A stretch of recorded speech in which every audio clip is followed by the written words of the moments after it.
Two foreign questions for you. First of all, on these muster points that were used in Kabul to evacuate people, were those used only for American citizens and permanent residents, or were they available to, SIVs and vulnerable Afghans? And also, did the Taliban give any assurances or assist in guaranteeing those people safe passage? And did they make any stipulations about who could be evacuated under that specific regime? Well, first, yes, we did use meeting at locations to get others evacuated as well. I'll let the State Department, Defense Department go into any further details should they choose to.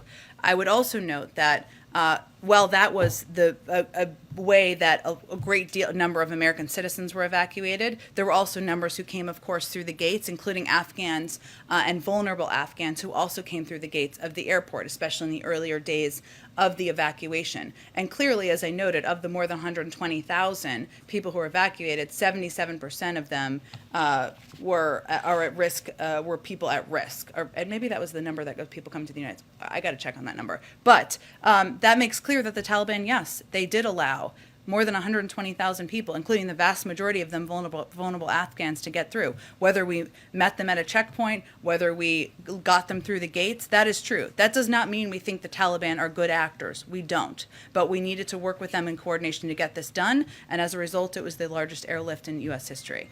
Russia and Saudi Arabia, just quickly on these reports that they've inked some military deals. Has the administration reached out to Saudi about what appears to be Riyadh's concern that they can no longer rely on Washington?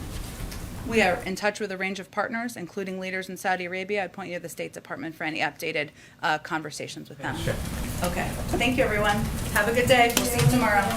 What about Americans left behind in Afghanistan, Jen? The president said the buck stopped with him. Can you care to elaborate on that? What does the president plan to do to get Americans back home? He also said yesterday he's getting them home, and we're going to do exactly that. Thank you, Jen.